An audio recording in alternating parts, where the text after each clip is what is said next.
And that was the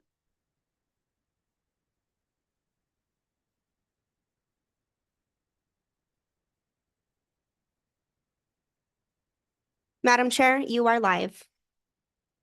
Thank you. I call to order the Public Works and Utility Committee meeting on March 18th, 2024, and it is 5:02. Could I get a roll call, please?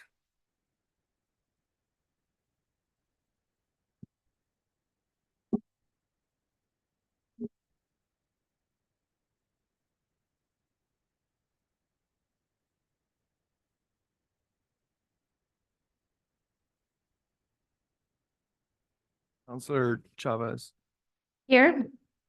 Counselor Castro, Present. Counselor Garcia. Here. Counselor Michael Garcia, Present. Counselor Lee Garcia, Here, present. Counselor Romero Worth. I'm here. Right, we have a quorum. Next is approval, and I just want to note that Director Wheeler is not in attendance today. She is excused from the meeting. We will be moving to the approval of agenda. We do have some items that will be removed from the agenda. Those items are going to be, and I'll just read the captions.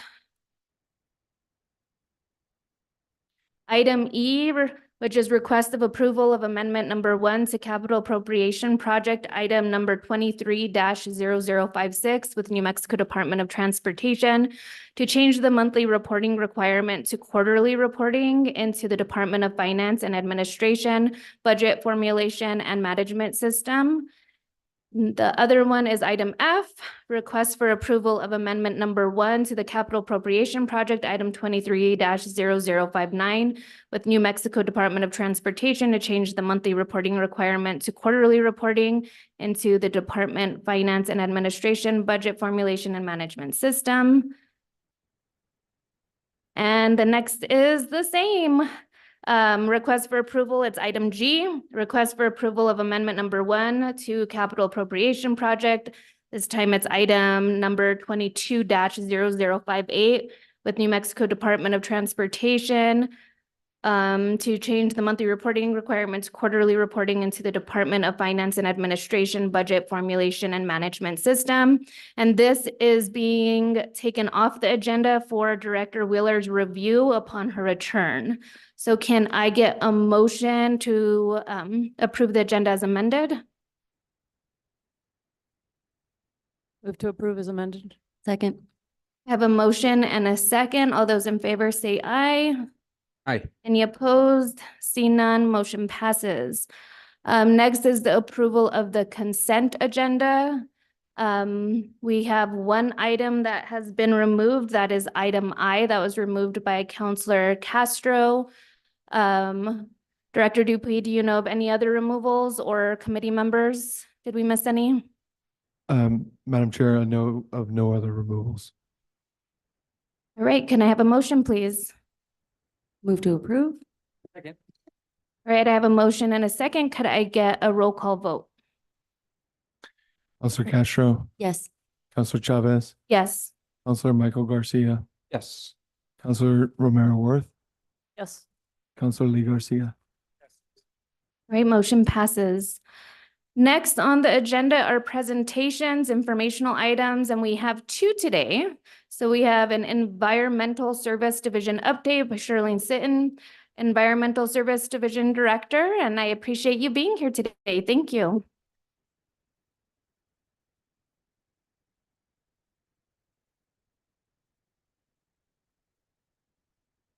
Thank you, Madam Chair. We're just getting set up here. That's fine. Thank you.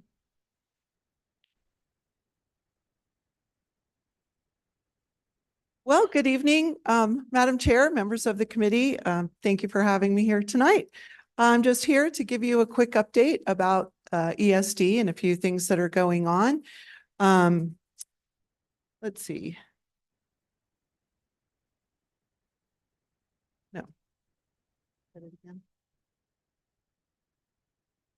Sorry, a borrowed computer. Yep.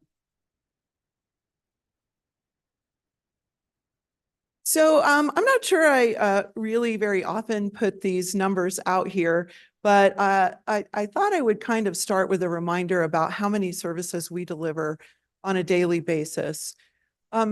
So if you take the whole amount of homes that we service, which is about 34,000, we have 4 collection days, and each one of those homes has 2 carts. So just on a simple basis, we're delivering about 17,000 services for carts on a daily basis. So I know you might see a few more, proportionately a few more complaints or questions or issues, but just remember how many services that we're actually delivering each day. We figure again, it's just a simple high level, but about 1,000 commercial carts, dumpsters, and roll-offs as well.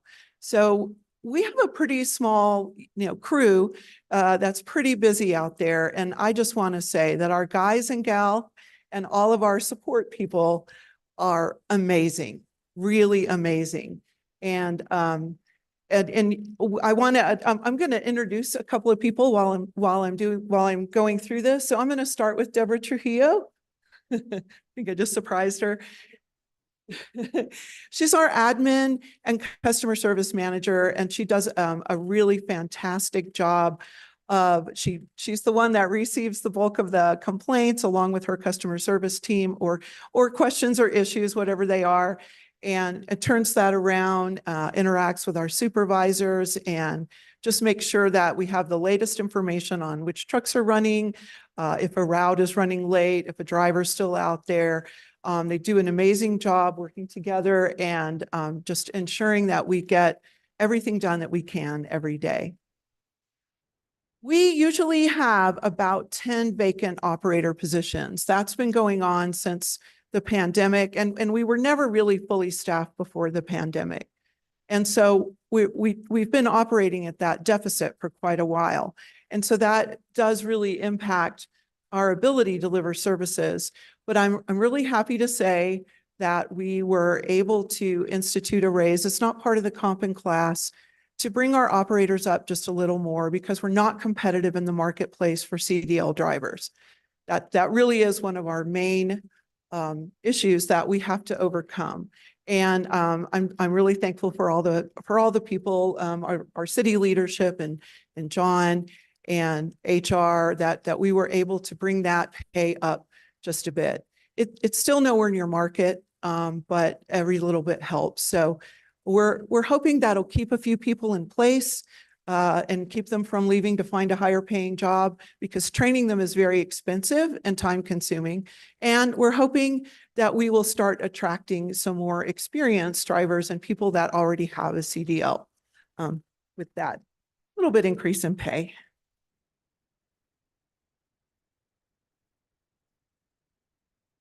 All right, well, a new thing that we have for this year, you may remember when we did ordinance update, we instituted a $60 charge for carts that are damaged by the account holder.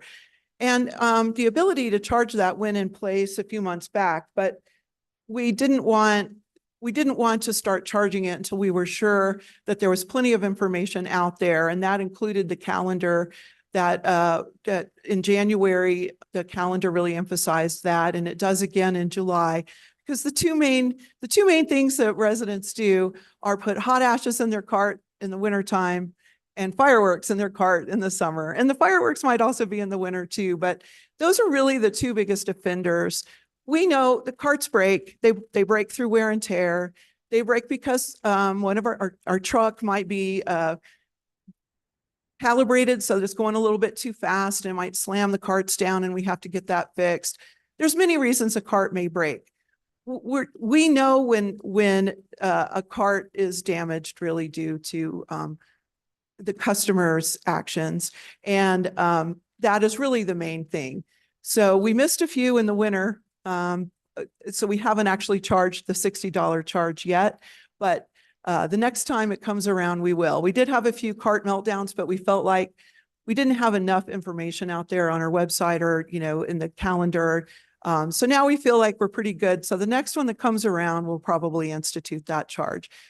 it won't happen a lot, and maybe once it happens a couple of times, it'll stop happening, but that's one of our new things. One of the biggest things we have underway, we've been talking about a new building with a maintenance and admin facility for quite a while. Really excited that we are well down the road in the design phase for a new facility. We're really excited that we were able to secure some money through the NMED, the Clean Water Revolving Fund. And so we have some money that's secured to go to the building. So we're really thrilled about that. And you'll be hearing about it more as the time comes. But right now we're in the design phase. And like I said, we're hoping that we'll be developing that RFP and bringing that through for construction in the fall. And we'll be ready in the next budget year. Another thing we're really excited about that's been a long time coming is working with our ITT to find a software solution for asset management for our trucks. We have cutting edge technology for routing, and we have GPS and the engine interface dongle on the trucks that gives us a lot of information about the trucks. Really cutting edge stuff that we have with our Rubicon system, but we're pretty old school in our maintenance shop, which is very small. It's a one-bay shop. And we have 3 mechanics and a mechanic supervisor who do the best they can with the space that we have. We outsource the bulk of our maintenance right now. So we have trucks all over Albuquerque and Santa Fe, wherever our contracts are for maintenance. So when we build a new maintenance building, we'll have much more capacity. We'll be able to hire more staff, and of course, we're gonna need a much better system for asset management, and that starts with work order tickets for the trucks to inventory management for parts. We'll have space for. We do keep some parts on inventory, so we'll have much more space for tires and for different kinds of parts. And then the work order system will track a truck right over its life. And then we'll have some good information about each truck. And when we go to buy new trucks each year, more than just looking at the age of the truck or the opinion of the truck at the time, we'll have really much better data on how the truck has, each truck has performed over its life. And so sometimes a truck may be newer, but it's really just not a good one. And you might have an older truck out there that's a great workhorse. So we'll have much better data in order to make those decisions with an asset management software. And we're working right now. There's really only a couple we think out there that are just really out of the box, ready to go. Another kind of thing that will probably be a subscription, and then we just fill in the blank. So we're really excited that is moving forward. We're hoping for some demos sometime in the next week or two. And as I say up here, it'll have capacity for work orders, repair history, inventory tracking, and maintenance costs. So that'll be something that we'll have coming up, and we're really happy about it. All right, one of the really cool things that has just come out is the new 2022, right? We're run a bit behind on, we have to gather data for our municipal greenhouse gas inventory, and municipal means in-house. Those are the actions of the city of Santa Fe itself. And I would like to introduce Allison Long. She is our sustainability coordinator, and I'm going to let Allison talk a little bit about the municipal greenhouse gas inventory. All right. Good afternoon, Madam Chair and committee members. Like Shirley mentioned, I'm the sustainability coordinator, and I'm excited to present to you this report because it took about 10 months to get all the data together. Another reason why, we kind of run behind. But these are some of the highlights. So we had done this inventory in 2018. And so it's great now that we have a second year, we can actually track how are we doing as a city? How are our facilities doing in these different sectors? Just as a little background, we use a tool. So the tool kind of defines these sectors for us, but the tool is made specifically for municipal operations. So some of the highlights are that we had a big reduction since our first inventory in 2018 in terms of total emissions reduced. That came out to about a 38.7% reduction. So that's really great news. We We passed the Sustainable Santa Fe plan, and it turns out things are working. And I'll go into a little bit of what some of the individual sectors are. So as you can see in that bar chart, the biggest sector is water and wastewater in terms of emissions. And just briefly, that's just our distribution and treatment system. The second largest sector is building and facilities. That's just offices and other different facilities around the city. And then our third largest sector for emissions is streetlights. So a lot of our reductions were thanks to the Public Works Department doing great things in terms of energy efficiency improvements to our buildings, solar, streetlight conversions, all of those types of things are what made that biggest impact in that reduction.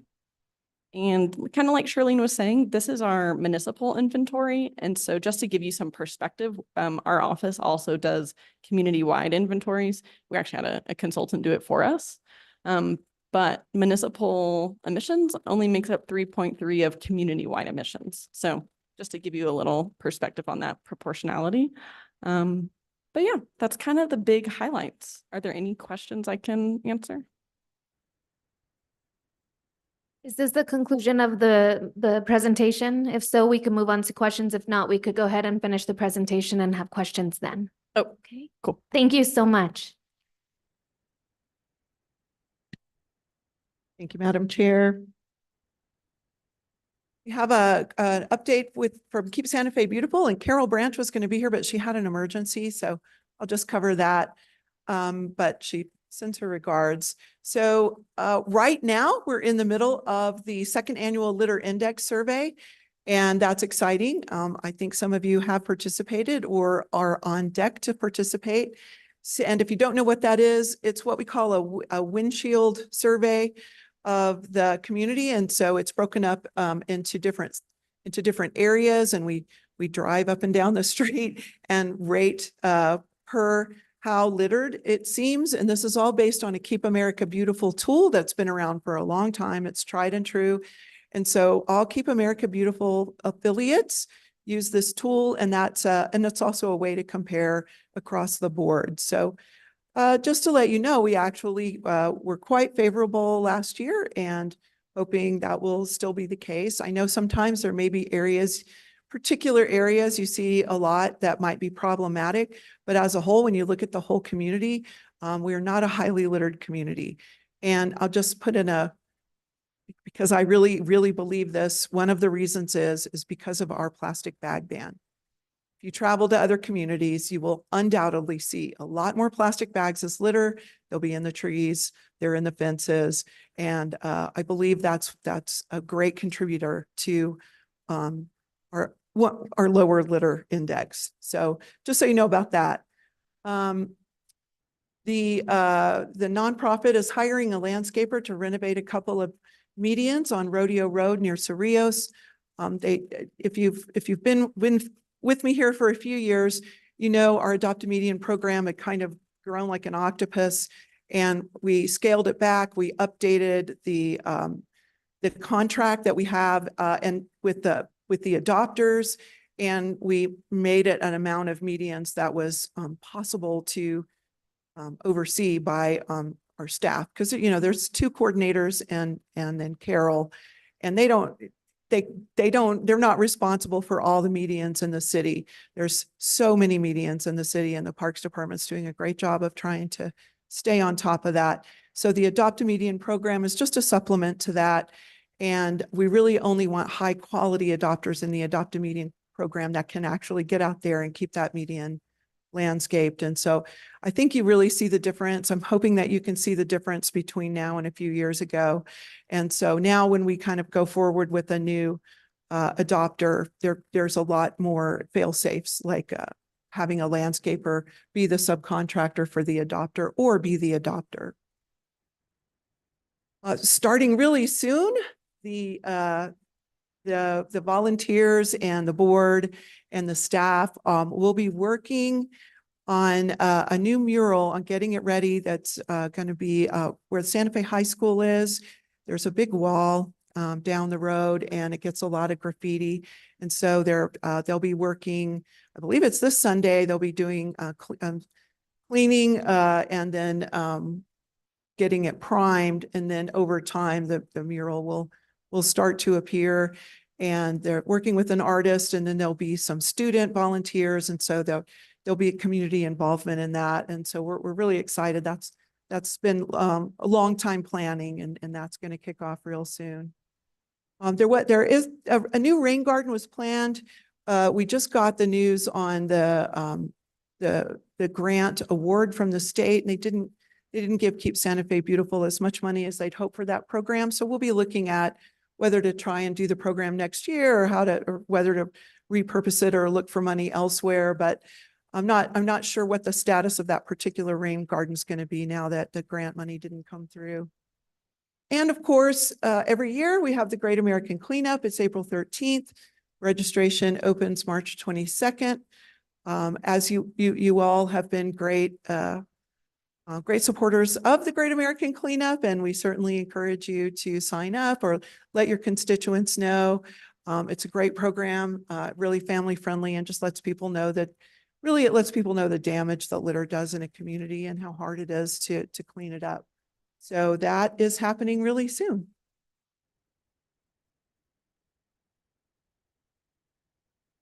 And that's all for my presentation. I'll stand for questions, either for myself or for Allison.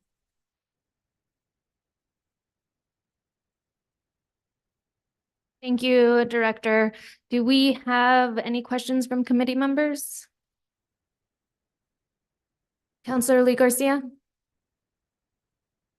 Thank you, Madam Chair.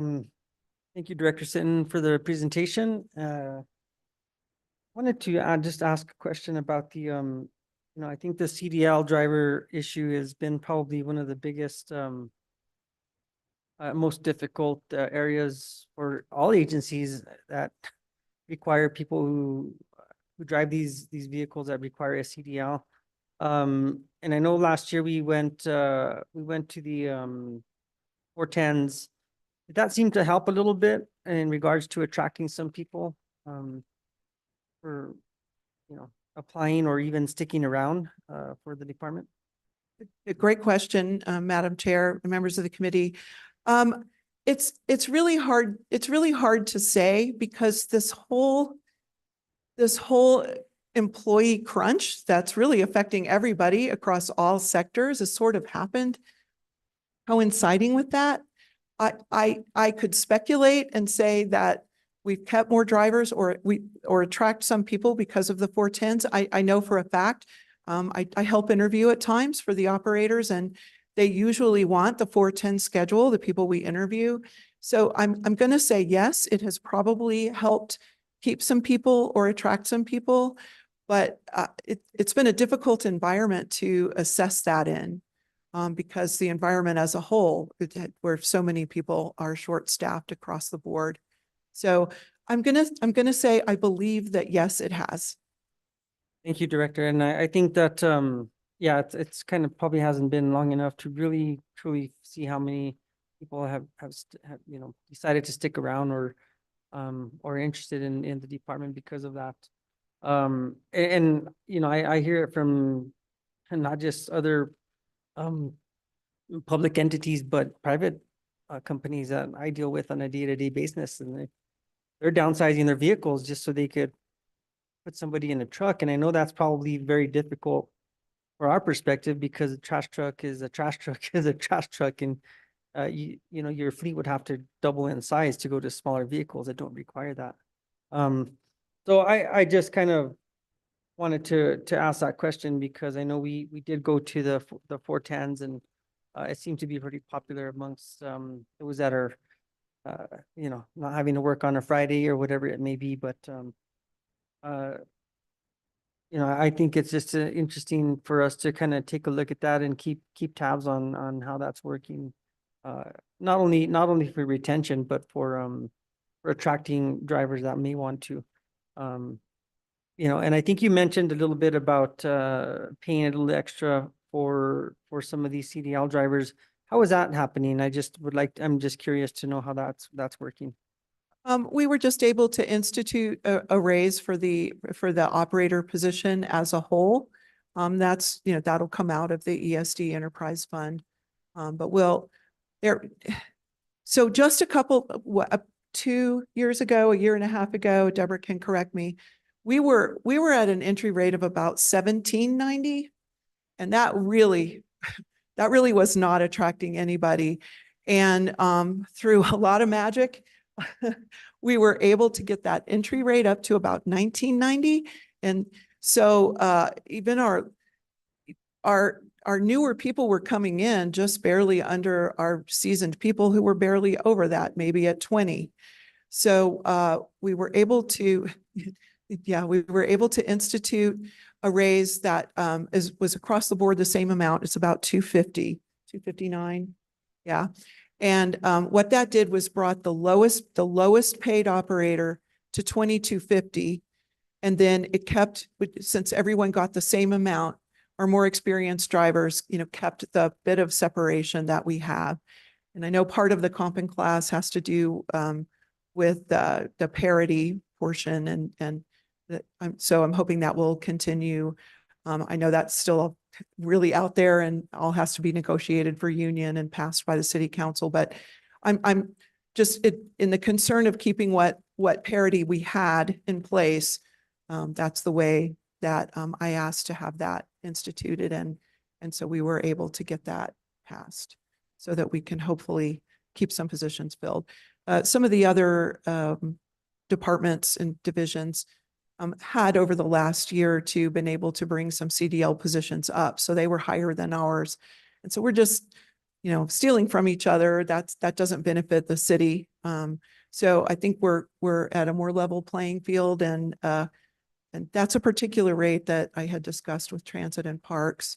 And so I think that's going to be a good place to start.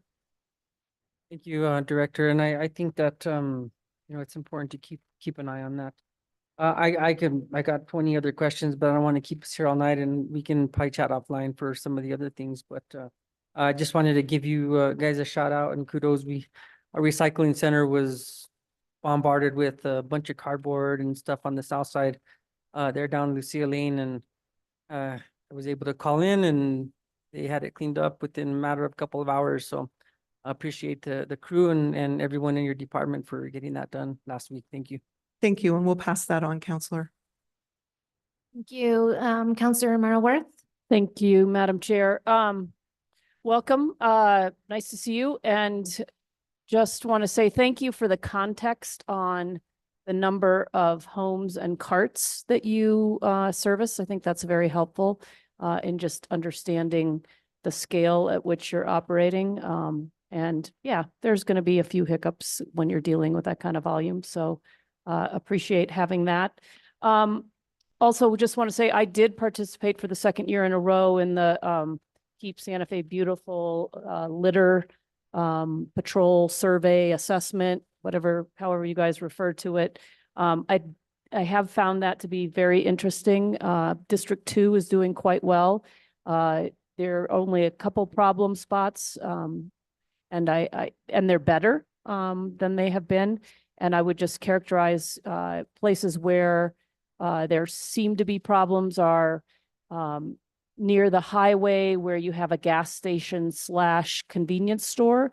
And I think the thinking is that there isn't really a constituency there that cares about keeping it clean other than the folks who run the cash register. And that can be kind of hard for them to be multitasking and that kind of thing. And lots of trash just accumulates there because people are just pulling off the highway and getting gas and getting a soda and a candy bar and then getting back on. And but there has been improvement there. I think the other area which continues to be a problem is around where there have been homeless encampments. And we know citywide we have issues where those happen. And also, I think what I could see is that the park rangers have been, and I know they're not in your department, but I think the park rangers have been really helpful in keeping people from getting too entrenched in a particular area. And one thing I thought was really interesting is that there has been even some work done to have homeless folks, people who are unsheltered, have their own trash bags. We provide them with trash bags so that they can actually pack out whatever it is that they've created in terms of trash. And apparently that is helping. So I think that's great. I did have a chance to look at that new mural at the wall. I did not hear that it was a wall, and it's a pretty lengthy wall, that it gets a lot of graffiti. And I was sort of interested in what you had to say about the fact that if you put a mural on it, it's going to help with the graffiti issue. I'm sort of curious about, is that anecdotal? Is that that's conventional thinking or wisdom or experience? Do you know, and I know this isn't really your area, so I don't, if you don't have anything to say about it, I'll talk to Carol Branch about it, but very interested in that as a proactive way to deal with graffiti. Yes, thank you for the question, Counselor. Actually, it is known conventional wisdom that most graffiti artists consider themselves artists, and most of them, graffiti artists, will not graffiti another, like a wall and then a mural, and that's the conventional wisdom behind putting murals on blank walls. Does that mean no one will tag it? No. But that is the conventional wisdom and thinking, at least with people who consider themselves graffiti artists. Yeah, that's interesting. And I know, and I did talk with our Department of Cultural Affairs director about this. I think we need to double down our efforts. We used to have a program to paint utility boxes, and this isn't something you necessarily know about, but I think it is something I'd like to see us renew our efforts around, because to this point, channeling some of that energy, that artistic energy, in ways that are constructive might be useful in addressing some of the graffiti that we're seeing in particular parts of town. So I think, these are hard problems. They're not easy to solve. And we probably are going to need to approach them from lots of different angles. So that perked my interest. And again, very nice to see you. Thanks for the report. All very interesting. Nice to check in. And that's all I have. Thank you, Madam Chair. Thank you. Any other questions? Counselor Garcia? Thank you, Madam Chair. Thank you for the presentation. Thank you for the sustainability update. It's something, I know that there's much more info than what was presented, right? Or at least I hope. As a data nerd, I would really love much more of a review if possible. I don't know if. Yeah, no, thank you for bringing that up. I meant to mention, if you want to see the full report and you just Google sustainability dashboard, there's a section called greenhouse gas emissions. And so the full report can be found there alongside our most recent community-wide inventory. So you can kind of dig in if you want, but that's where you can find the whole thing, or I can also email it out. Perfect. No, I think that was great. That way, whether it's us or anybody in the public that wants to nerd out and really look at that data. Yes. Where we've done great, where we need to do better, and where we might need to pivot and re-strategize. So. Yeah, no, I tried to keep the report a little short and sweet. So let me know if you have any more questions. Okay. We dig in. Thank you. Thank you. And thank you, Councilor Romero-Worth, for bringing up the utility boxes. That's something that former director Kamiyama and myself had tried to get implemented, and then the pandemic happened and her budget got wiped and we never recovered from that. So definitely think it's an output, not only for our youth, but for our community in regards to beautification. I think in that same vein, other municipalities have taken muralism to a higher level in regards to not only beautification, but advancing the art career of their community members.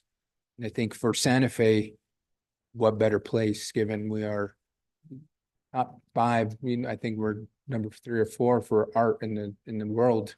And I think that the conversation now needs to begin. How can we change the laws for the downtown area? Because we currently don't, I've learned we don't allow murals downtown because it violates our historic codes. It's got to be certain tones and I'm sure we can have a challenge where we can have artists say, this is your palette and work with it, but I think let's let the artists speak for themselves and choose their own colors and own tones and beautify our downtown area. So, yes, thank you. And thank you, Charlene, to your team. Thank you for pushing for that raise. And maybe other strategies can be, how can we incentivize CDL and retain these folks and make sure that they stay with you and your team for as long as we can keep them, because we know we can definitely put them to work. There's lots of work to be done. So thank you. Thank you both for the presentation. Thank you, Madam Chair. Thank you, Counselor Garcia. Counselor Castro? Yes, I just had a few questions regarding that raise. So just to clarify, that's coming out of your ESD budget, right? That's something, in addition, you're also asking for a raise through the class and comp study, correct? Madam Chair, Counselor Castro, it's nice to meet you. I haven't actually met you before. Yes, that'll be coming out of the ESD budget. It won't be coming out of the comp and class. Comp and class really, and I'm not the expert to be talking about the comp and class, but right, it changes the pay ranges, and then that first action was to bring people who were below the minimum. Some of our drivers were below the minimum and some were right at it.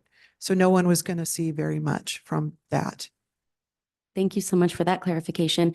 And just for me and my ignorance, I want a little clarification on the 410s versus the full-size trucks, and a little bit also on the maintenance of those. It's a little different. Is that correct? Yes, Counselor, thank you for the question. The 410s actually refers to the workday. So before August of 2022, time goes by. Thank you, Counselor Garcia. We were on a 5-day-a-week residential collection schedule. And so we worked with our routing people, Rubicon. We looked at optimizing our routes and moving to a 410 schedule. So what that means is 4 days a week, 10 hours a day versus 5 days a week, 8 hours a day. It didn't change the trucks. So Councilor Lee Garcia's reference to the trucks was really about the big trucks. But a clarification there is we do have non-CDL trucks that are our special collections routes. They're smaller trucks. They don't require a CDL. So we are able to bring some people in a non-CDL capacity. And then some of them choose to get their CDL and move on, or some of them like driving that truck. So we do have some trash trucks that are smaller, but most of our trucks do require a CDL, which means commercial driver's license, which I never said, so just in case. I appreciate it. And we've been having some trouble with getting repairs on those smaller trucks. Is that correct? Yes, just across the board, getting supplies, whether it's ourselves or whether it's one of the many vendors we have who are our maintenance vendors. Everyone is having problems getting parts. Everyone has problems being staffed up. So I mean, it's just across the board, and it has caused many of our repairs to take longer than it used to take or longer than anticipated. Thank you so much. I appreciate your answers. Thank you for the presentation. You're welcome, anytime. Thank you, Counselor Castro, and thank you, Director Sin. I have a few questions, comments. So in regards to the raise, I know that you talked about, it being really a positive thing to kind of exist in a competitive market in regards to employees with a CDL. How competitive are we being right now with the raise? If you could just give us a little more depth, because I think the raise is appreciative, but is it truly getting us to a place where we are competitive? Thank you for the question, Madam Chair. A little more competitive, but and I know the comp and class isn't entirely passed, or the union portions have not been ratified. But just in looking at the pay range, The pay range was raised slightly for that particular job description. But we're at the rock bottom of the pay range, and the 2250 will just bring them a few dollars up. Not to halfway between rock bottom and midpoint. To be really competitive and really attract people, right, in any position, you need to be paying at midpoint, Okay. right? So if you've got a pay range that's this big and you're paying down here, right? If the consultant said, here is the market for these, right, from here to here, and you're here, then you're not really. Well, where would be midpoint right now in that market of employees that are certified with the CDL? The midpoint for that job description? Yeah. I'm sorry, I you're don't seeing- have that you don't have memorized. I think it's around 25 or if memory serves me right, but Okay. again, I don't have that in front of me, and I'm not the spokesperson for that. So No, I don't wanna- appreciate the information, and I think or no, I understand. I feel like it's good information for us to have. I think we have a lot of staff out there that are really providing essential service to the city. And I feel like we do have to explore how to kind of better show value in the way that we pay them. Because in reality, if they didn't exist, services would stop. And there would be a huge issue and an uproar without those services. And I think that we kind of have to understand the magnitude of their impact. So I just was curious about the pay. I also was wondering, do we offer CDL certification opportunities or training so that we can kind of pull those that are just interested, pay for them to get their CDL and then, carry them on as employees? Do we have a program like that? Yes, and thank you for that question as well. A few years ago, the minimum requirements to come in and be an operator is that you had to already have a CDL and at least a year experience. It might have been more. And over the years, the past few years, we have chipped away at that requirement because we cannot. It's a unicorn, and occasionally we get a unicorn with someone that applies for the job that has a CDL, but we wouldn't have any operators at all if we didn't offer that CDL training. There was another thing that happened out there as the government made getting a CDL harder and more expensive.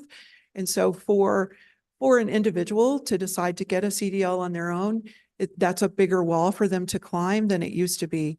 So we do offer that assistance, and as does Transit, and we work with them in their training program to help people. And is it correct, I think it's the assessment for the CDL is not offered in Spanish, correct? I don't know if you know that, but I thought that I had heard something like that it's only offered in English. Madam Chair, I don't know the answer to that question, but I can get it and get that. Yeah, I think I had heard that from somebody. I don't know if any of my colleagues up here have heard. I know that there was some talk at the state level of how we could change that so we could kind of widen opportunities for our community members because, it's an equity issue. But yeah, I would love to explore that more with you and have a conversation about that because which is kind of outside of our control. But I think if that's the case, it's something that as a city, we could definitely advocate for. And then there was one more question.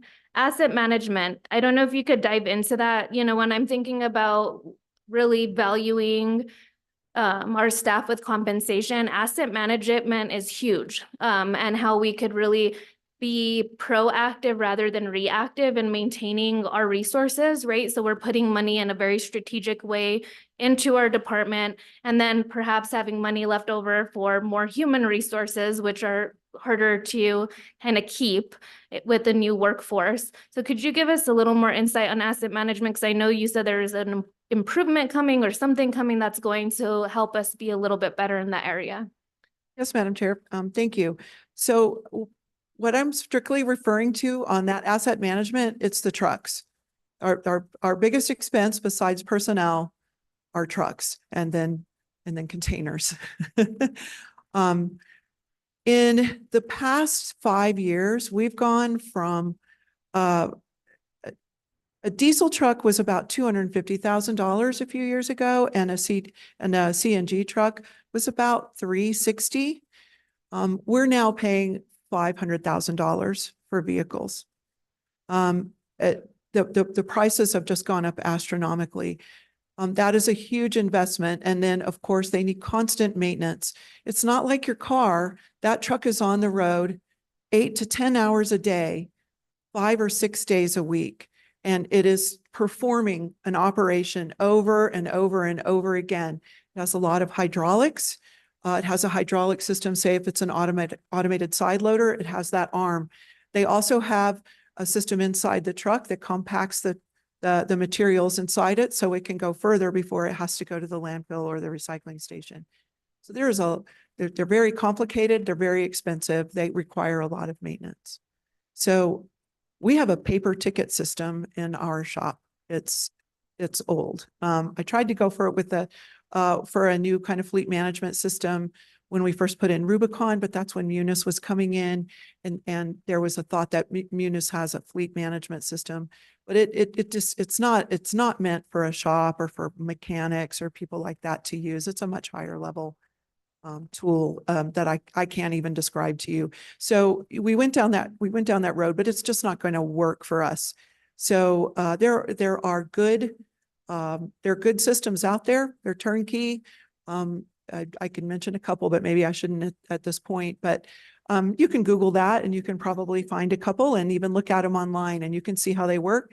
So they're already built, and so that it starts from someone makes a ticket for a repair, and then you have an electronic way to follow that ticket through the system. Did I pull a part out of inventory? It'll track that. Right, here's our inventory for X kind of hose. We pulled that hose, so now we have that inventory tracked, and then we can look at a truck by its asset number and say, okay, look at all the repairs that happened on this truck. So that's a modern 21st century way to do things, and we're trying to get there. That's great. That's great. Yeah. And I think that it helps save money, right? Because we could track the life of the maintenance that we make on these very expensive large vehicles, and can, like I said, be proactive. So I think that's exciting, and that'll be helpful long term. Yes, that's a system that would be set up to tell you when a particular vehicle's preventative maintenance is due. But all of those things, in order to take advantage of that, we're going to need a new shop with more bays and more mechanics. So they go hand in hand. Absolutely. And how many vacancies do you have for mechanics right now, or how many total positions? We don't really have any vacancies. We created some more mechanic positions a couple of years ago, but we don't have space for them. We thought we would the reason we created some positions is that we wanted to create a second shift, but it never really worked out. So we can't have any more mechanics. We just don't have the space. We have a one bay shop. So mechanics are either, working inside the bay or outside the bay on things that can be done outside the bay or perhaps in the field. But we just don't have the capacity to hire more mechanics. But the new space would widen that opportunity. Yes. Awesome. All right. Thank you. I think that's all the questions I have. And I just wanted to emphasize again, 8,400 homes that we serve. On a daily basis. 34. We Yeah. serve 34,000. 34,000 homes. And I thank you and the work of your team. And it's not easy, even when we're talking about 10 vacancies and the work still gets done, the service is provided. So very appreciative of your work. Please send that message from us to your team. All right. Thank you, Director. Well, thank you. Oh, one more question, Councilor Garcia. One quick question, Director Sin. And I know this might be best suited for Ms. Branch, but figure I'd float it your way if you might have an answer for it.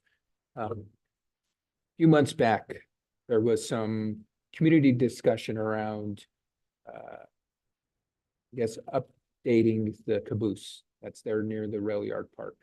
Any update on that? Are we keeping it as is? Is there plans to do something to it? I know we Keep Santa Fe Beautiful did the median beautification, which looks fantastic. But I think part of the plan was to do some modifications to the caboose. And then we had a lot of feedback from residents and didn't know where we were at with that process. Thank you for the question, Counselor Garcia. I'm not sure what the board's current, if they have a current plan. I want to stress that that was simply a conversation the board had been having about, some possible changes. The caboose itself doesn't really reflect that Keep Santa Fe Beautiful is the organization that, that maintains it. And so they were having some conversations around that. And that just kind of went off, the Okay. rails, so to speak. Thank you. So there is money in the Keep Santa Fe Beautiful nonprofit budget to keep the caboose maintained and painted. And so that's what they do. I don't know, they had recently had a retreat. But if they know is like, if there is any plan to actually change the way it looks or anything, that there'll be some other kinds of discussions. But as far as I know, they don't have a plan to do that. And they actually never did. It was just a discussion. Thank you so much. I appreciate that. And if there is a plan ever, you would please pass along to the board to at least involve the governing body as we move forward. That way we, as a community, can make a decision on that caboose, because Thank you. I'll give that. as feedback. noted, it's very near and dear to a lot of folks' hearts. So thank you. And that's Thank good. you. Thank you. Thank you, sir. Thank you, Counselor Garcia. Thank you, Director. Have a wonderful evening. Appreciate your time. Moving on to our next item, it's another presentation informational item, City Well Field, optimizing a critical 75-year-old water supply system. We have William Schneider, Water Resources Manager, here with us to provide a presentation.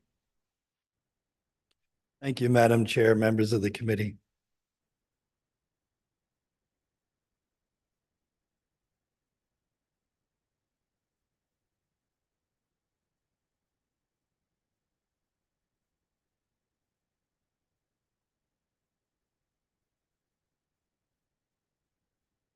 Appreciate the opportunity to speak with you. The timing, so I guess I received an email maybe from John or Jesse seeking new informational items for this committee. Timing's really, I think, perfect. One, because we do have new committee members, but secondly, we have a lot of new innovative work that's going on right now. So I'm really pleased to have the opportunity to share that with the community and with the counselors.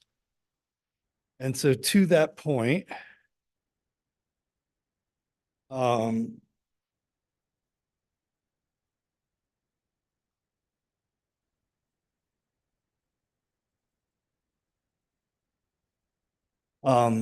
wanted to take an opportunity, this is almost in some respects a preview to potential topics that we'd like to bring forth to the committee this year from the Water Division. And why I bring it up is because these initiatives in many respects are innovative, very technical, sometimes fall under the realm of legal and regulatory. It's difficult to convey these complex topics in 10 minutes. We do our best, but we're also seeking feedback on what's the right level of detail. So I guess I'll be the litmus test this evening. I only have 2 slides that have basically words or text, otherwise a lot of graphics. But one of the things that, we're really excited about, and not just for Santa Fe, but some of the new work that we're doing really is on the cutting edge in the utility realm. We've been implementing, and I'll just go down this list real quickly, something deemed dashboard data and mining technologies. And so basically, what goes on behind the scenes with respect to information going up to the cloud and coming back down and being processed and visualized is something that we've made a big investment in.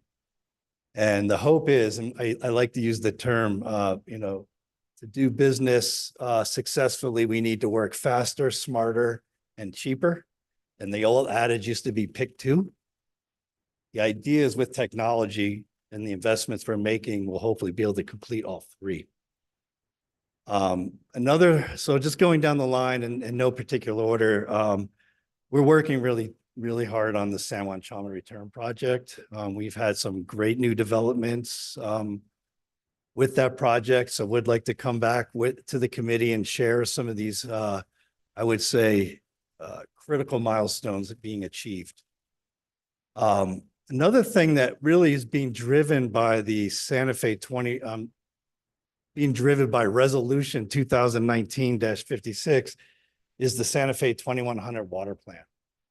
And again, we are really striving to do the most innovative work, and we have a grant with the Bureau of Reclamation, and we're really exploring state of the science on this terms of climate hydrology and what the future looks like for Santa Fe and the region regarding impacts to water supply and how we as a community can adapt to that change.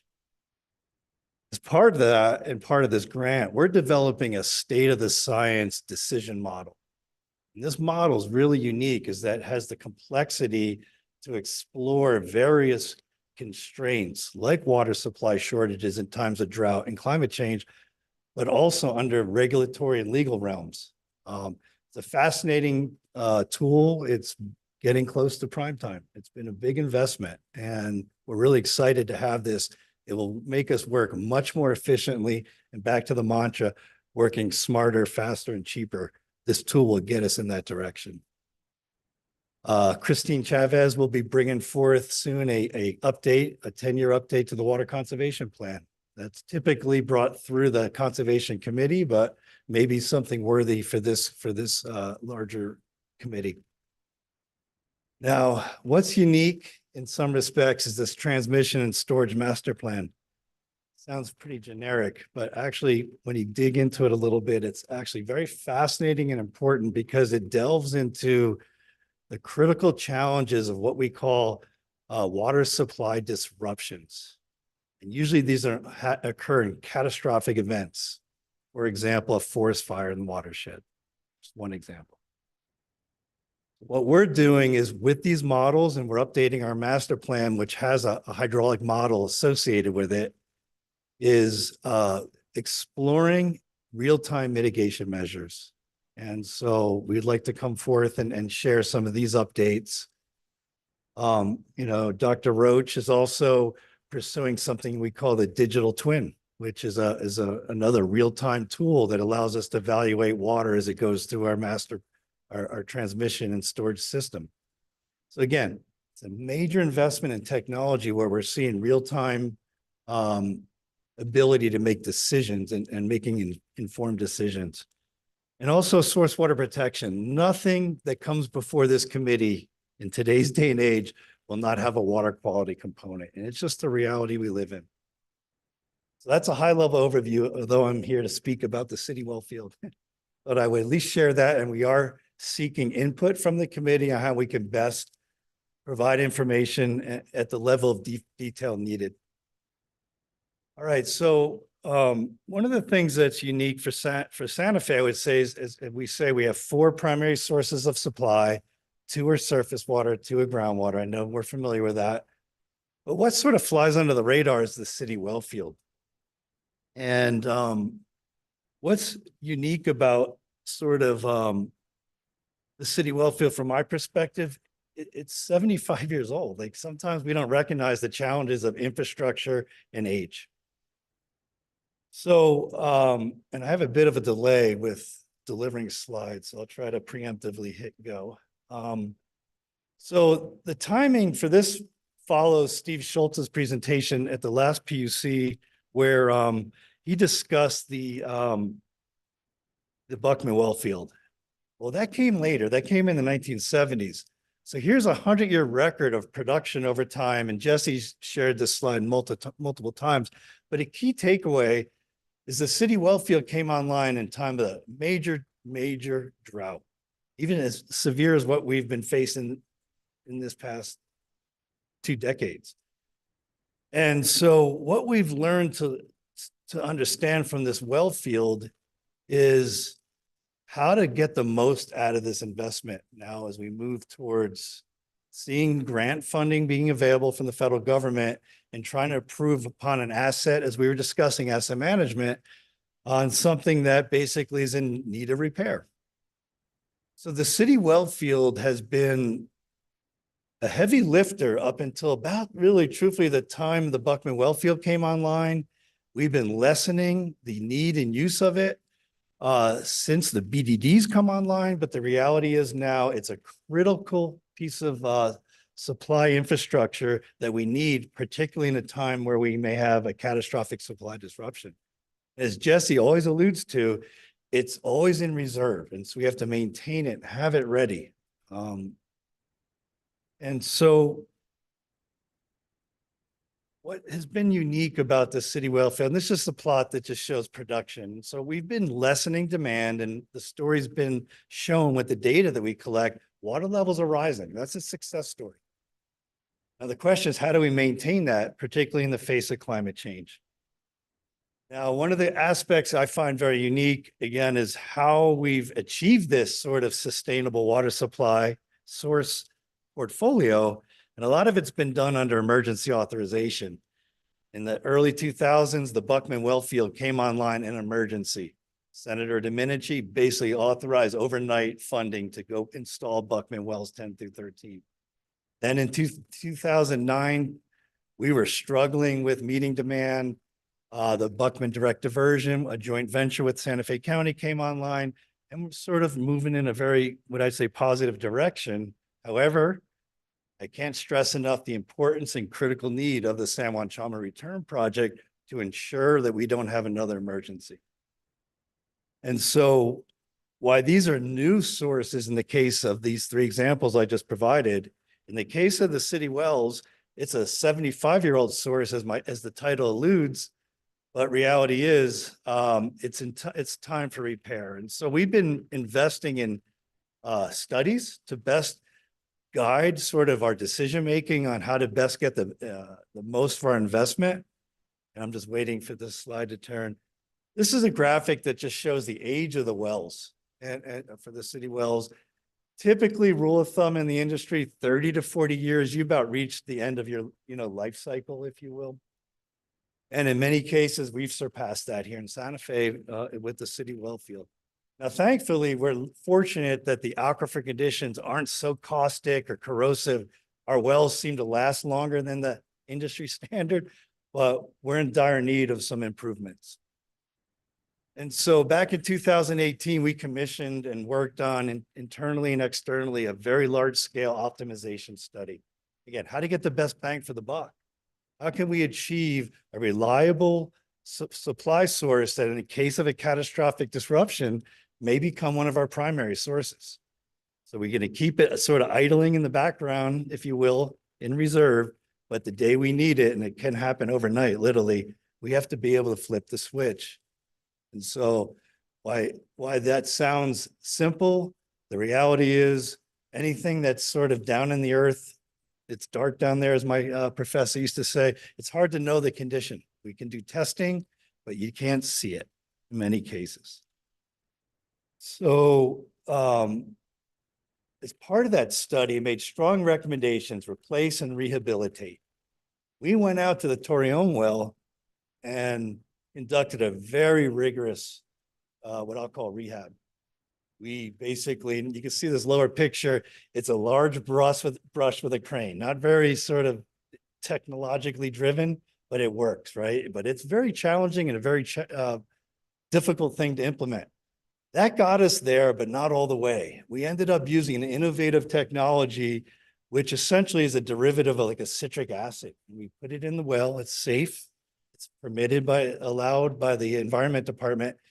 And that basically allowed us to even improve the efficiency of the well much further. We doubled the yield in doing this basically rehab and extended the life. So these are the types of sort of repairs that we're exploring for other wells. Unfortunately, in some cases, some wells are beyond repair, and St. Michael's well is one of them. It's a well that just has had difficulties from the day it was built. Excuse me. And so what we're looking at is exploring ways to basically replace it. And I would be happy to share with you that this is an easy process, but the truth be told, anytime we're dealing with infrastructure and regulatory oversight, the legal challenges by themselves, but also the engineering do pose some challenges for us. So we're working hard, and what we're ultimately trying to do is improve, similar to what we did with the Torreon, the yield, but in this case, we have to replace the well itself. So it's a more expensive endeavor. But it's in a critical place and it's a very unique permit. And so I'm hoping this slide advances here. Here we go. I promised only 2-word slides. This is one of them, but I do want to walk through this. I'll be quick, but it's important from the context of a well. So this well has a very unique qualifier in how it's permitted. But what we're trying to do is get the wells that need to be replaced, what we call shovel ready, so we're more eligible for grants. There will be never a time in our lifetime there will be more available funding than there is now. You have to have projects that are hit the mark in terms of the requirements, particularly in dealing with the federal government, which was in my former life. So with the case of St. Mike's well, we have a challenge with the legal side on the permitting. And then we have realities of declining water levels in that part of the city. There's a lot of domestic wells in that area. This is something we've worked trying to lessen the impacts on domestic wells on the aquifer system. It's a long haul. Complex geology, we do have water quality concerns in some respects. Worker safety is going to be critical in this project, and I'm going to show you a couple of quick pictures. And then, of course, now we're putting the rail trail tunnel underneath St. Mike's right next to this property. So in terms of trying to synchronize design and construction with that very large project is going to pose some challenges. And then for the counselors that are in this region or this district, there's always neighborhood concerns. And I imagine we'll have to come through with some public meetings and outreach and engagement. And so I would like to come back once we have a proposal to bring forth to the committee. And so I have a few sort of graphics and I'll wrap up and span for questions. Here we go. I did mention unique, and this is very esoteric, and maybe only Councilor Romero Worth may appreciate this. But St. Mike's well is supplemental to the Santa Fe River permit. The very unusual permit. Thankfully, it's licensed. The state of New Mexico does not do these anymore. So it's a gold standard for the city. And when we go to install a new well, we have to comply with this permit, like, because the state of New Mexico is not very interested in continuing these types of well permits. With that said, so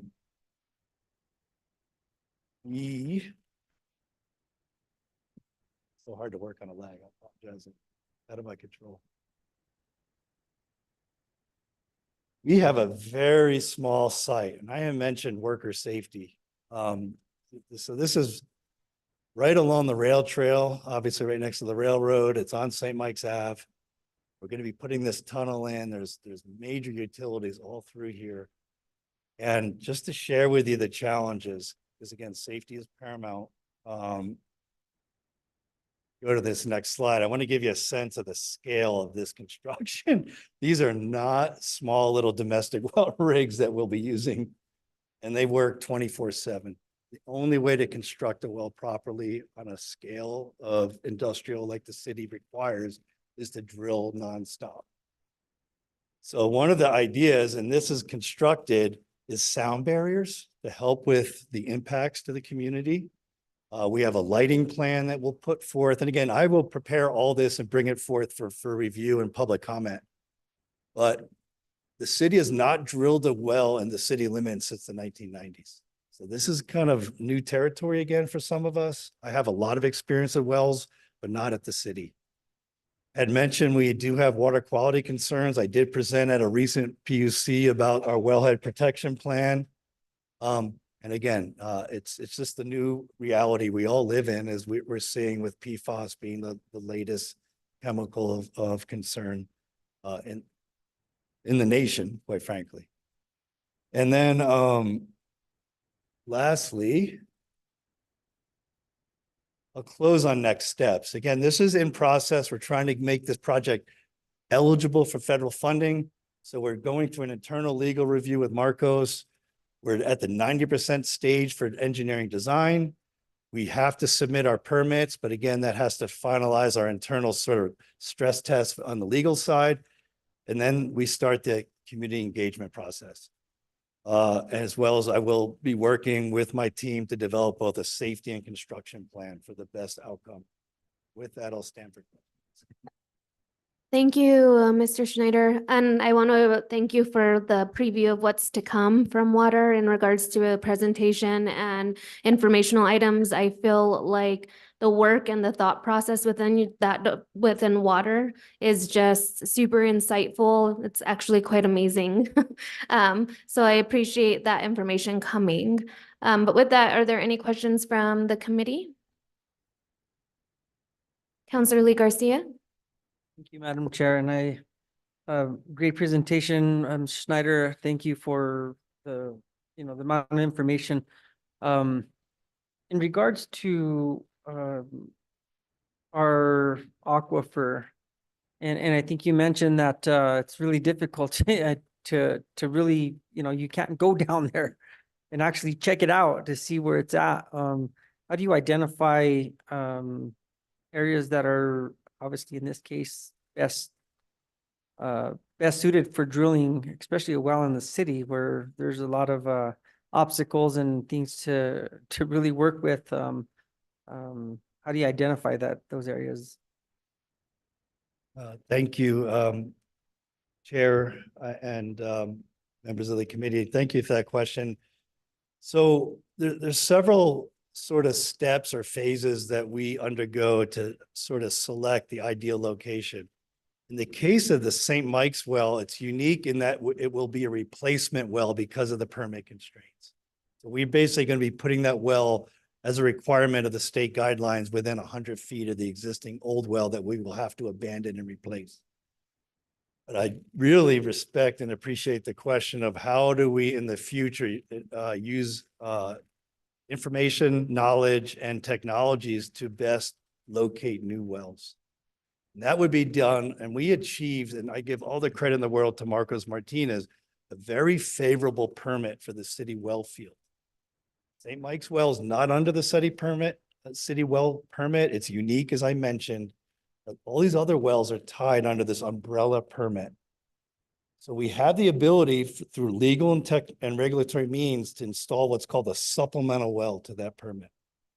But the challenge that we will be facing is when you operate a well, is the state will concern themselves about impacts to nearby wells and how those would be monitored and, if needed, mitigated.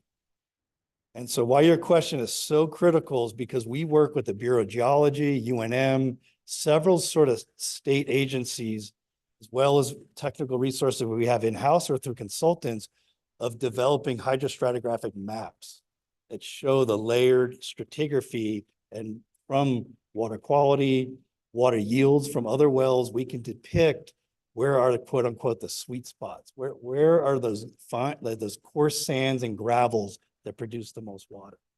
Then we look and see where's the best water quality. So it's a GIS exercise at that point. And ultimately, we have a couple of locations in mind in draft.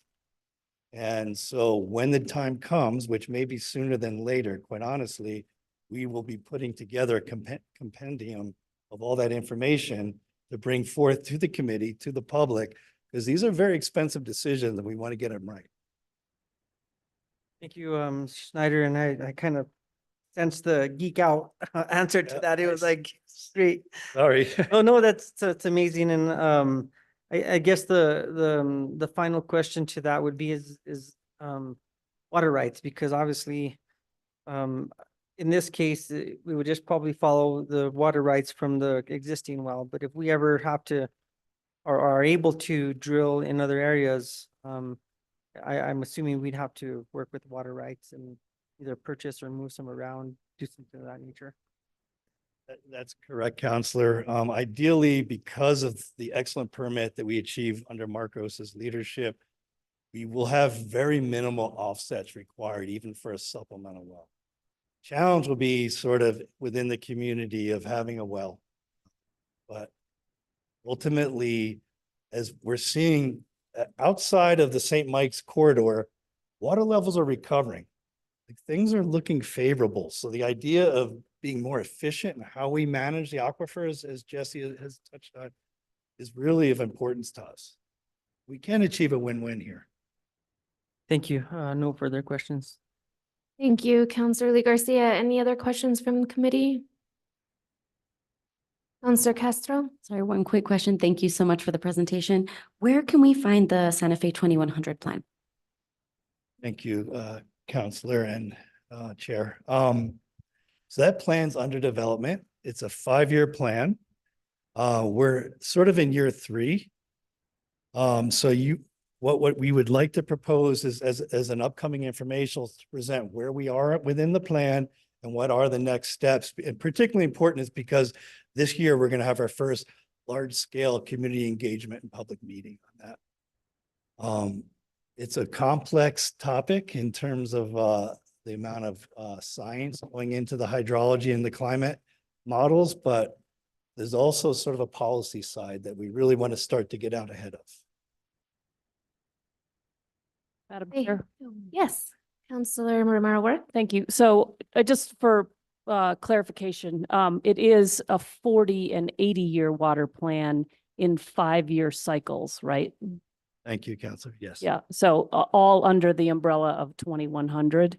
And I'd be happy to chat with you, and I'm sure these guys would too, in terms of just catching you up about what that is. So Perfect. Thank you both. thank you, Madam Chair. Thank you, Counselor Romero Worth. Thank you, Mr. Schneider. I appreciate the time. I look forward to more presentations. Thank you. And I'm just letting the committee know I do have a daughter on her way to urgent care right now. So after consent, Counselor Michael Garcia has agreed to finish chairing the meeting for me. But we will be moving on to a consent item that was pulled off, which was item I, which is request for approval of general services contract with All Right Construction for on-call general and mechanical construction services, including miscellaneous repairs, upgrades, improvements, replacements, new construction services, and material for facilities and processes throughout the Paseo Real, a wastewater reclamation facility, the sanitary sewer collection system, and other remote locations, in the amount not to exceed $2 million, including NMGRT through June 30th, 2027. And we have Fred Herbrandt here, engineer supervisor, and this was pulled by Counselor Castro. So I will turn it over to you, Counselor. Thank you so very much. And Supervisor Herbrandt, thank you so much for being here. I had just a couple of questions because in our packet, I was a little confused about the vendors. I don't know if you could tell me a little bit more about the difference between AAC and the All Right. This particular request is just for the All Right vendor. Is that correct? Thank you for the question, Counselor. Yes, this particular contract is just for All Right. We have 4 on-call contracts that we awarded based on our bid. The other 3 were actually approved by the governing body on January the 10th. So I already have those contracts in hand. I already have contractors on site working under those contracts, but this is the 4th one that we were awarding. And could you clarify for me just what we're contracting in this particular case? What are some of the regular duties that we would be contracting out? What I tried to do in selecting the contractors was to have a contractor that could deal with different problems that I have at the plant. This particular contractor is more of a building construction contractor. And since facilities doesn't manage our buildings at the wastewater plant, I can call on this contractor to do that type. Perfect. So this is supplemental material and we happen to have gone out recently. I know there was some construction with some pumps. Are those sort of similar contracts? Yes, that's something actually we're having AAC work on. And I think a little my confusion was the difference in scales. So for example, AAC is in the 200s while All Right is in the 35. Is that because they're more specialized or they're just different tasks? Different specialties, different skills. Perfect. Thank you so much. I appreciate you. As usual, I'm going to plug that I would love for this to be something that we could contract in-house and do more as part of the city's employment. But thank you both for all your support. And I know we're working at doing that in all areas. Thank you, Counselor Castro, and thank you, Supervisor Harebrant for being here. Are there any questions for? Move to approve. Second. Okay, we have a motion and a second. Could I get a roll call vote, please? Yes. Counselor Chavez, Yes. Counselor Garcia, Michael Garcia, Yes. Counselor Romero Worth, Yes. Counselor Lee Garcia. Yes. All right, motion passes. Thank you. Madam Chair, before you leave, I know we have these handouts about the utility billing modernization project, which understand that we are going to get maybe a presentation or a report about under matters from staff. But I'm concerned that when that happens, we can't have a back and forth because it hasn't been on the agenda. So I just want you to know that even if we get some sort of report, I think it would be a good idea to put this on the agenda so that we could have a back and forth and ask questions. Director Dupuy, was that the intention for you to share more information on that topic during matters from staff? Counselor Chavez, that's the intention, to provide our consultant who's in town the opportunity to speak with me tonight as an update, but then come back at the next Public Works, Public Utilities Committee meeting, have a presentation of the material where we can have a back and forth discussion. So we'll see the same topic at our next meeting as a presentation informational item. Correct. All right, great. Yeah, I just wanted to make sure that we all understand that we can't, that it's one-way communication. And I know your consultants in town, so, happy to hear, but I know that this topic is one that generates questions and we won't be able to ask questions in this format at this moment. But I think it's worthy of a presentation. So I just wanted to flag that. Absolutely. Thank you, Counselor Romero Worth, and thank you, everyone. Thank you, Counselor Garcia, for taking over from me. To do so, Madam Chair. Okay, with that, let's go to move on to next section, action item discussion. There is none, so we'll move forward. Executive session, we have none scheduled. Matters from staff, Director Dupuy, floor is yours. Thank you, Mr. Chair. So tonight, I'd like to provide an update on our utility billing modernization project. And just prefacing again, this will be something we'll bring back for our back and forth at the next committee meeting as a presentation. And I'd like to introduce our consultant here tonight. Her name is Miss Carla Monroe. She is the program manager. We hired her as a result of recommendations we received from our IV&V vendor, Slalom.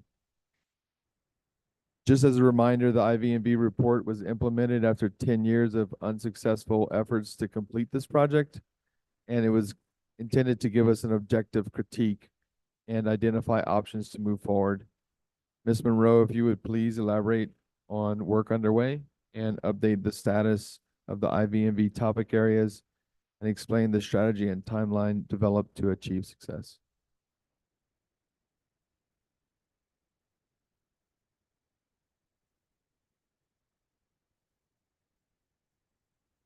Is that better? Okay, thank you. So I was hired as a project program manager after the IV&V report to do an assessment to see why the project after 10 years still wasn't successfully implemented. In doing that, for my review and assessment, I looked at project plans that were provided by Advanced, project plans provided by your other vendor, which was Mountain River, and then just some plans that the city had. Did some reviews, updated quite a bit of plans, right? Trying to create a foundation so when you go forward, some of the things that were missing were things like risk management plans, identifying the risk, coming up with risk strategies. How do you mitigate the risk should it happen? Didn't see, a lot of that. There weren't any issue logs, right? Like, obviously there were issues if you were over this much time, where were the issue logs? So we created an issues process, a risk process, risk plans, so that we go forward, we'll be able to have that foundation in place. The other plan was organizational change management. And that's included like testing. There was a test lead, but staff was actually testing, and they had full-time jobs, and that's very difficult to do if you have a full-time job to do full-time testing at the same time. So we came up with this test strategy, test plans, and then testing metrics. Like, how do you know if your testing is not successful? You don't want to wait until the last minute and you have 80% of your tests unsuccessful. You would have stopped at 10%, 20%. So we created these plans so we have them when we go forward. The other thing we noticed is that the business processes were not documented. And if your business processes are not documented, it's very hard to come up with your requirements. You would normally do your current state business process, how we do business today, and then what we want to do business like in the future. And that's normally technology agnostic. So you said what we want, and then we put those, then you come up with the requirements, and then you look for a system based on your requirements. Now, this is not unique to Santa Fe, but a lot of people will go and they'll have the vendors come out and show you something with a lot of bells and whistles that you might not even need, right? So we're in the process right now, currently, of documenting the business processes. John has hired a vendor to come in. He's doing training right now. Last week we had a class where with 25 staff were trained on how to document business processes, and we'll continue to do that. John, I know you will probably want to input at this time. Thank you, Carla. I do have some excitement around the rebranding it as a modernization project.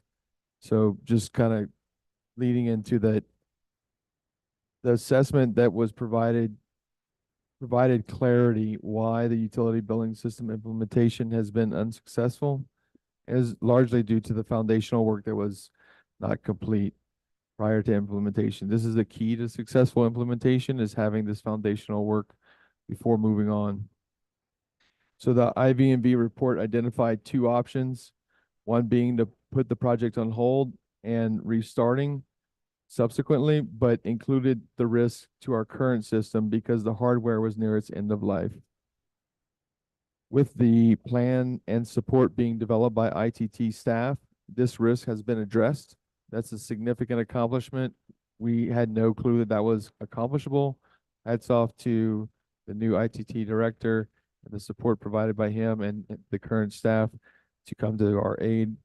That really makes it much easier to make the decision to pause the project and to complete the foundational work, modernize our processes, and include customer-focused results. Hence the rebranding as the utility billing modernization project, and the confidence that this option will be successful. And I would probably not say it's pausing, because you're actually doing the work that should be done at the very beginning of every project anyway. And the other part was, if we pause the project, and I'm saying taking it to RFP, that might not have to happen. We're working with the chief procurement officer. There may be another way that once we have the processes documented, that we can engage with vendors. It could be advanced, or it could be another vendor where we can evaluate them based on the requirements of what the city needs, and it could be a faster procurement vehicle than an RFP. But that's currently being discussed with the chief procurement officer.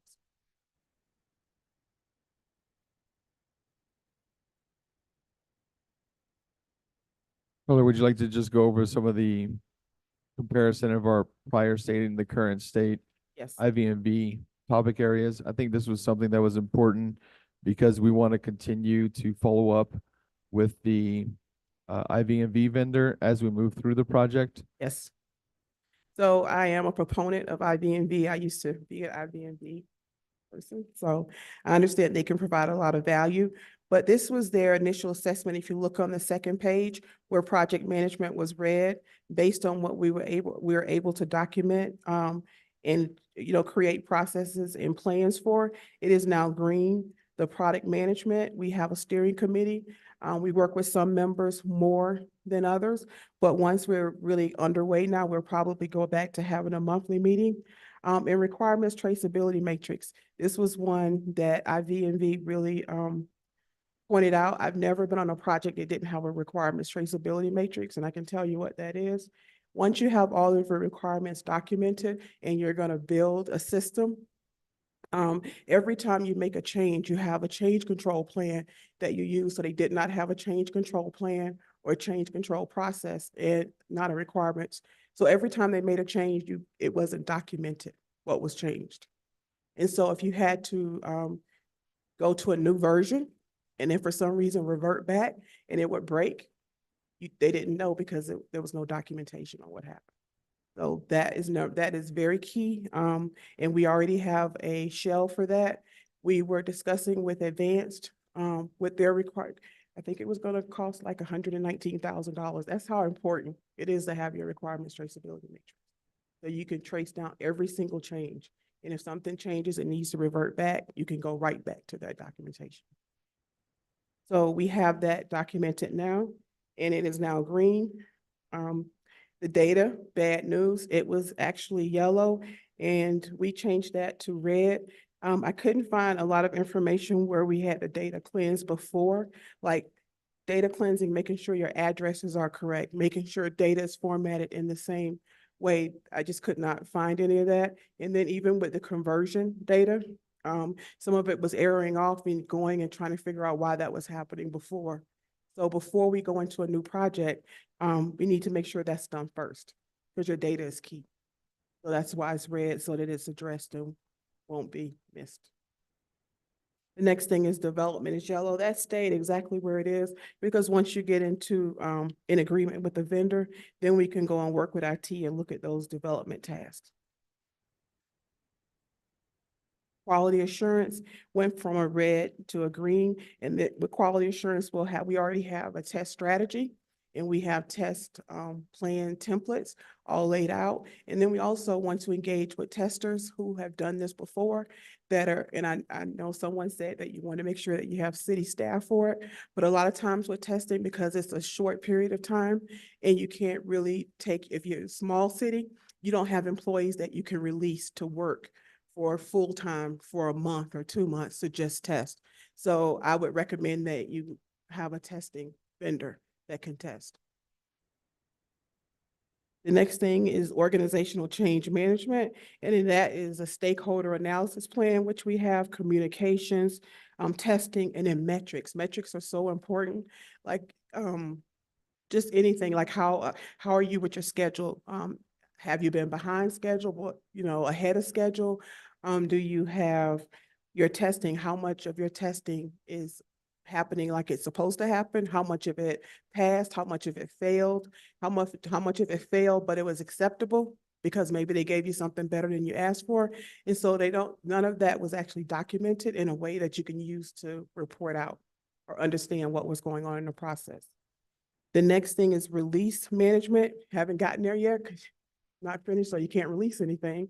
So that stayed in the gray, and then the recovery plan went to green. I will say ITT developed a plan to support the current utility billing system, so it allows you the opportunity to take your time to do it right and build a foundation.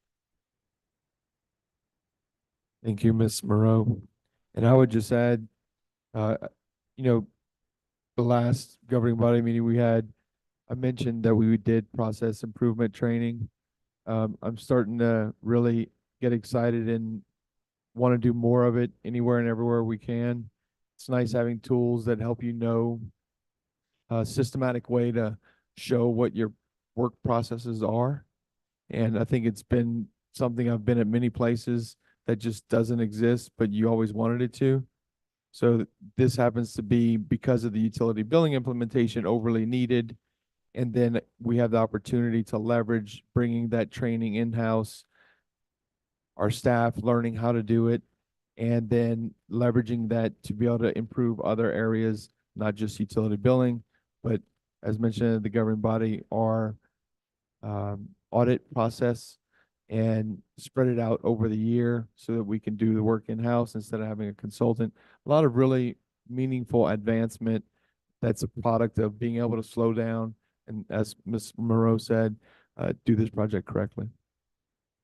Thank you for the opportunity to provide the update, and we'll bring a presentation. Please reach out to me if you have questions. I'm excited to talk about it. I think we've finally found a solution that I can feel really comfortable about, and look forward to telling you more. Okay, thank you, Director Dupuy, for the presentation. Next up, we have matters from the committee and meeting members. Matters tonight. Just will say really quickly that this presentation reminds us why it's so important to have everything in writing and standardized. So thank you very much. Okay, Councilor Castro. Matters from the chair. I have none that the chair passed on to me. So with that, our next meeting is Monday, April 1st